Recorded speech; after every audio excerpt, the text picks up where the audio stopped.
Hey guys, tower God की इस new explanation video में आपका स्वागत है। तो लास्ट वीडियो हमने देखा था कि एक तरफ तो बैम और उसके दोस्तों ने बिल्कुल एंड मोमेंट पे एंट्री कर ली है डॉलर शो के लिए, वहीं पे अब असिस्टेंट ने सारे डॉलर शो के रूल्स का एक्सप्लेन कर दिया है कि कैसे 3 मैच होने वाले हैं, कैसे डॉलर कॉइन्स का यूज करके मैच में उसे जीतने के लिए किसी भी तरीके से यूज किया जा सकता है अलग अलग स्ट्रेटेजीज के थ्रू। वही यूरी हा को अब ये पेड्रो ने बता दिया है कि बैम एक स्लेयर नॉमिनी बनने वाला है। अब स्टोरी में आगे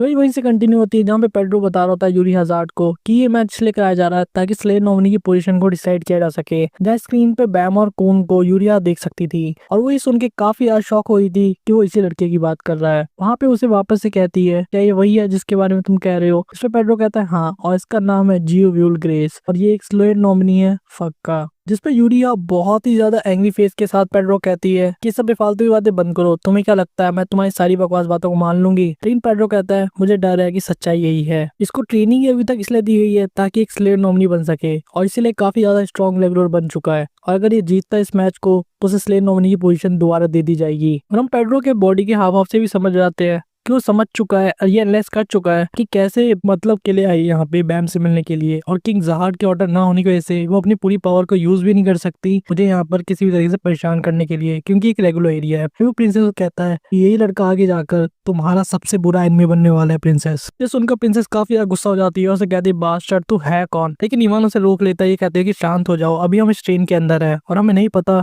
कि इसने क्या छुपा के रखा है और ये क्यों इतनी बड़ी बड़ी बातें कर रहा है, और हमें अभी तक ये भी नहीं पता कि बैम आखिर है कहाँ, क्योंकि हम उसे सिर्फ स्क्रीन पे देख पा रहे हैं और उसके दोस्तों की भी जान इसी आदमी के हाथों में है और ये बैम का यूज करके हमें धमका रहा है एक तरीके से। जहाँ इवान इस चीज की श्योरिटी के लिए पेड्रो से पूछता है और उसे कहता है कि सच्चाई बताओ कि तुम हो कौन, क्या तुम फक के साथ हो और तुम्हारा पर्पस क्या है ट्रेन पे होने का। जहाँ पेड्रो द आई इस चीज को क्लैरिफाई करते हुए कहता है कि बिल्कुल सही बात है, मैं फक के लिए ही काम करता हूँ और मेरा नाम है पेड्रो द डेथ आई और मेरा काम है फक के सारे ऑर्डर्स को पूरा करना, जैसे कि अभी है स्लेयर नॉमिनी के मैच को कराना। और मेरा मिशन बस इतना ही है कि किसी भी तरीके से मिशन पूरी तरीके से सक्सेस हो जाए और ऐसा पॉसिबल हो सके मैं चाहता हूँ कि तुम लोग मुझसे कुछ प्रॉमिस करो। इस चीज को सुनकर इवान काफी ज्यादा सतर्क हो जाता है और पेड्रो अपनी बात को कंटिन्यू करते हुए कहता है कि हाँ, पहला तो ये कि इस मैच के बीच में कुछ भी हो जाए तुम लोग इंटरफेयर नहीं करोगे, और दूसरा प्रॉमिस जो कि एक चैलेंज की तरह था कि जैसे ये लोग अपनी जान को मैच पे दाव लगा रहे हैं वैसे तुम भी लगाओगे इस मैच के रिजल्ट पर। और शर्त ये थी कि अगर बैम जीत जाता है वो अपना सब कुछ छोड़ देगा और यूरी को बैम से मिलने देगा, लेकिन अगर बैम हार जाता है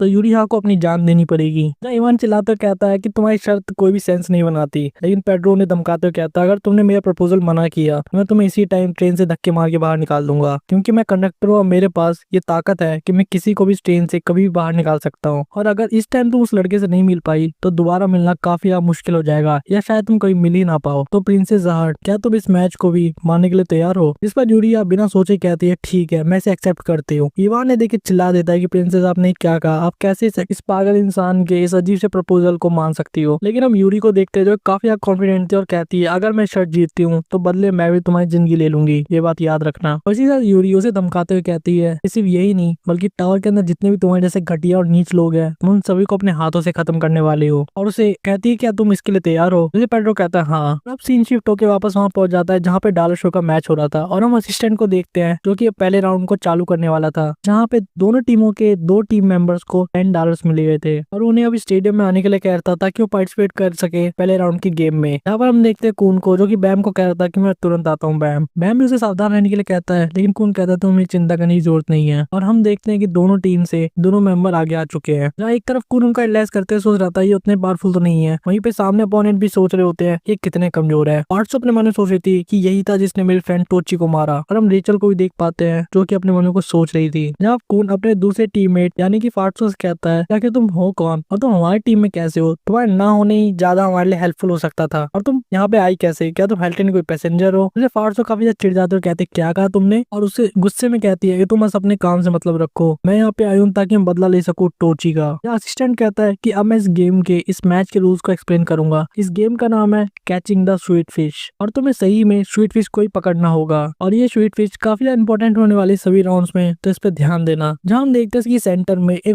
वाटर टैंक बना हुआ है जिसके चारों तरफ ये लोग खड़े थे। इसके अंदर हम एक स्वीट फिश को देख पाते हैं जो कि काफी ज्यादा तेज थी, लेकिन डेंजरस बिल्कुल नहीं दिखती थी क्योंकि उस साइज में काफी ज्यादा छोटी थी। जहाँ असिस्टेंट अपनी बात को कंटिन्यू करते कहता है कि तुम लोग को इस स्वीट फिश को पकड़ना होगा जो कि वाटर टैंक के अंदर है, वो भी बिना इसे मारे, और अगर तुम इसे मार देते हो गलती से तो उसी टाइम पे तुम हार जाओगे और तुम्हारी दूसरी टीम को $15 दे दिए जाएंगे इनाम के रूप में। आगे वो बहुत ही शॉकिंग चीज कहता है कि तुम मछली को किसी भी तरीके से पकड़ सकते हो, अगर तुम्हें इसके लिए अपने अपोनेंट को मारना ही पड़े तो वो भी अलाउड है, और जो भी इस गेम का विनर होगा उसे भी $15 मिलेंगे और हारने वाले के $15 जाएंगे। जहाँ पे हम सभी को देखते हैं कि वो रेडी हो चुके हैं अपने अपने मोटिव्स के साथ। और इसी के साथ असिस्टेंट कहता है हम चालू करते हैं फर्स्ट राउंड को जिसका नाम है कैचिंग द स्वीट फिश।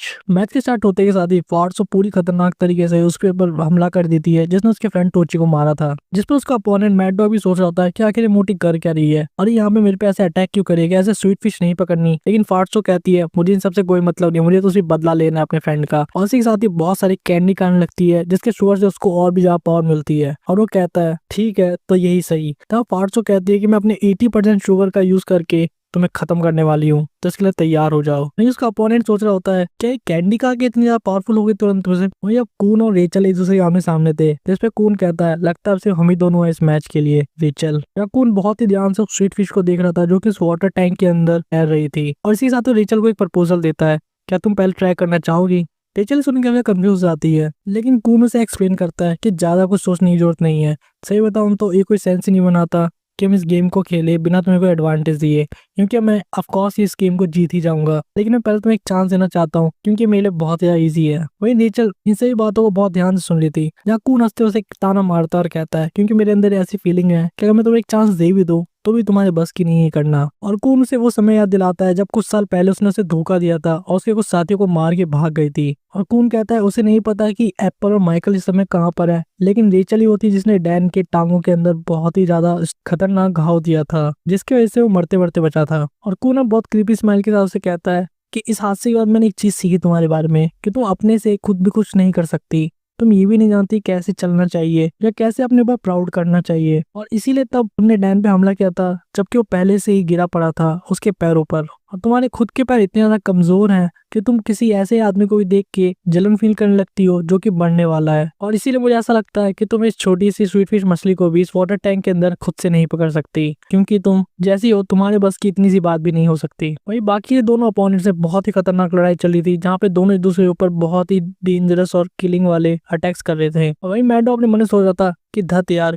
काश मैं उस टोची को नहीं मारा होता तो मुझे इससे डील नहीं करना पड़ता, ये मेरा टाइम खराब कर रही है। वही रेचल कहती है एक बात तुम्हें बहुत साफ तरीके से बता देना चाहती हूँ, मुझे पता है तुम मुझे बहुत ओछी नजरों से देखते हो, तुम मुझे कुछ नहीं समझते, लेकिन मैं तुम्हें दिखाऊंगी कि मैं उतनी भी बेकार नहीं हूँ जितना तुम मुझे समझते हो। इसी के साथ वो अपने शिंसू सर्कल का यूज करने लगती है वाटर टैंक के अंदर। यहाँ पे र्यून सोच रही होती है कि आखिर ये लड़की स्वीट फिश को पकड़ने के लिए अपना पहला मूव चल चुकी है तो ये बंदा कर क्या रहा है। वही रेचल पूरी कॉन्फिडेंट थी कि वो इस चीज को कर सकती है और उसे कहती है कि मैं अपने हाथों से इस चांस को अपनी ताकत से पॉसिबल करके दिखाऊंगी जब मौका आया है। वही पे कून उसे कहता है नहीं तुम नहीं कर सकती क्योंकि स्वीट फिश बहुत ही ज्यादा बड़ी है। और हम तभी देखते हैं रेचल शॉक हो जाती है और स्वीट फिश का साइज बढ़ने लगता है, जहाँ कून कहता है कि मछली बहुत ज्यादा बड़ी है तुम्हारे पकड़ने के लिए, और एक शार्क की तरह उसके ऊपर हमला कर देती है बहुत बड़ा मुंह खोल के, जो कि काफी ज्यादा डेंजरस लगी थी देखने में। इसे देखकर कून र्यून और बाकी सब लोग शॉक हो जाते हैं। और वहीं पे रेचल भी चीज मन में सोचने लगती है तो क्या इसे छोटा कर रखा था कंप्रेस करके, और इसलिए मुझे जानते हुए पहले लेने दिया ताकि मुझ पर अटैक कर सके। और रेचल उसे अपने पावर से रोकने की कोशिश भी करती है लेकिन उसे रोक नहीं पाती। बैम भी ये चीज देख लेता है।